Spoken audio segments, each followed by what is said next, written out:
Kecerdasan buatan atau AI kan, makin lama makin power. Ia macam dah nak ubah cara kita kerja, cara kita hidup. Tapi kan, di sebalik semua kehebatan tu ada satu lubang tersembunyi yang serius agak menakutkan. Jom kita bongkar sama-sama. Dan jangan ingat, benda ni jauh lagi tau. Bukan tu je, kat hospital-hospital kita pun sama. AI dah mula bantu para doktor buat diagnosis awal untuk pesakit. Jadi proses rawatan tu lagi cepat. Hebat kan? Persoalannya sekarang, dengan semua benda-benda ajaib yang AI boleh buat ni, boleh ke kita percaya 100% setiap patah perkataan yang keluar daripada mesin pintar ni? Okey, jom kita deep dive sikit pasal benda ini. Kita nak tengok macam mana sebenarnya revolusi AI ni tengah berlaku kat Malaysia, apa yang dijanjikan dan apa realiti sebenar yang kita kena hadap.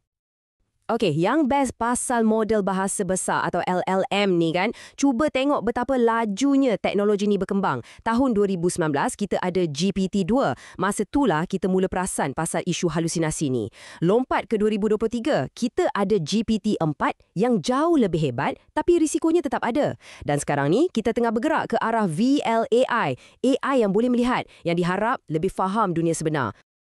Jadi nampak tak? AI ni bukan cerita masa depan. Ia dah ada kat sini sekarang. Kerajaan guna untuk chatbot, media otomasi kandungan, bank buat laporan kewangan, sampailah ke universiti-universiti kita yang tengah ligat bangunkan model bahasa Melayu kita sendiri.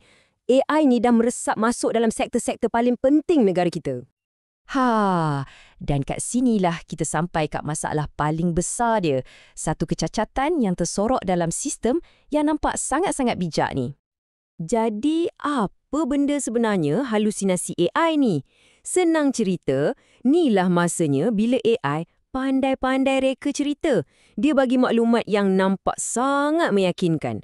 Ayat tersusun elok, penuh confident, tapi sebenarnya fakta tu salah, tak tepat atau paling teruk memang rekaan semata-mata. Nak faham senang, bayangkan macam ni lah. You ada seorang pembantu yang super genius, tapi masalahnya dia ni overconfident. Dia lagi sanggup goreng jawapan daripada nak mengaku, maaf saya tak tahu. Macam itulah bahayanya AI bila dia mula berhalusinasi.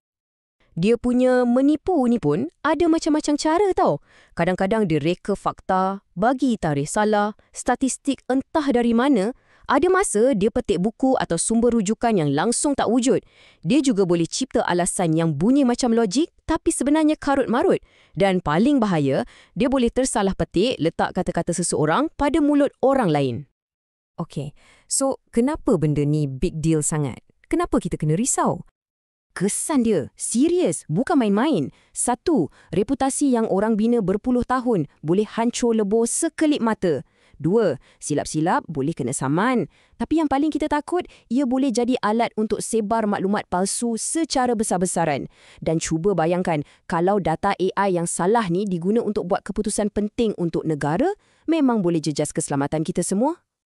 Dan untuk kita kat Malaysia ni, ada satu lagi cabaran special. Sebab data dalam bahasa Melayu yang berkualiti tinggi tak sebanyak data bahasa Inggeris.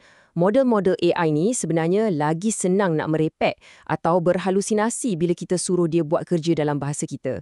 Ini risiko besar yang kita kena hadap. Tapi relax dulu, jangan panik. Sebenarnya ada harapan. Jom kita tengok strategi-strategi teknikal yang tengah dibangunkan untuk kita kawal dan jinakkan mesin pintar ni. Antara banyak-banyak teknik, ada satu yang paling penting dan paling berkesan sekarang ni. Namanya RAG atau Retrieval Augmented Generation. Inilah kunci utama untuk ikat AI ni pada dunia fakta yang sebenar. Cara dia berfungsi ni bijak gila. Senang je. Bila you tanya soalan, AI ni tak terus jawab ikut kepala dia. Tak, dia dipaksa untuk rujuk buku dulu. Pangkalan data yang sah ke, lepas dia dah jumpa fakta yang betul, baru dia boleh bina jawapan. Jadi, setiap jawapan tu ada sandaran dia. Berkesan ke tak benda ni? Jawapannya, sangat berkesan. Guna teknik RAG ni boleh kurangkan halusinasi AI sebanyak 80%. 80% itu angka yang sangat besar. Okey, selain RAG, ada lagi benteng pertahanan lain yang kita guna. Kita boleh latih AI tu guna data-data tempatan macam handset parlimen supaya dia faham konteks Malaysia. Kita juga kena pandai bagi arahan yang jelas. Dan yang paling penting, sentiasa ada manusia, ada editor yang akan semak balik kerja AI, lagi-lagi untuk berita yang kritikal. Jadi, apa kesimpulan semua ni? Ke mana kita nak tuju? Nampaknya, kita tengah bergerak ke satu masa depan di mana AI ni bukan setakat punta, tapi juga lebih jujur dan boleh harap. Generasi AI yang akan datang, VLA, ini memang next level. Model-model ni nanti bukan setakat faham teks.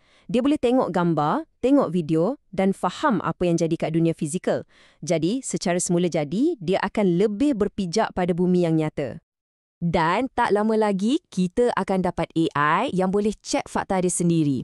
Cuba bayangkan, sebelum dia bagi jawapan, dia akan buat semakan silang dulu secara automatik untuk pastikan apa yang dia cakap tu betul. Teknologi AI ni makin lama akan jadi makin tepat, makin jujur dan makin berasaskan fakta. Jadi, soalan besar yang tinggal sekarang ni bukan lagi pasal teknologi tu, tapi pasal kita. Bila AI dah hampir sempurna nanti, kita sebagai manusia dah bersedia ke nak letak kepercayaan penuh pada dia? Fikirkanlah.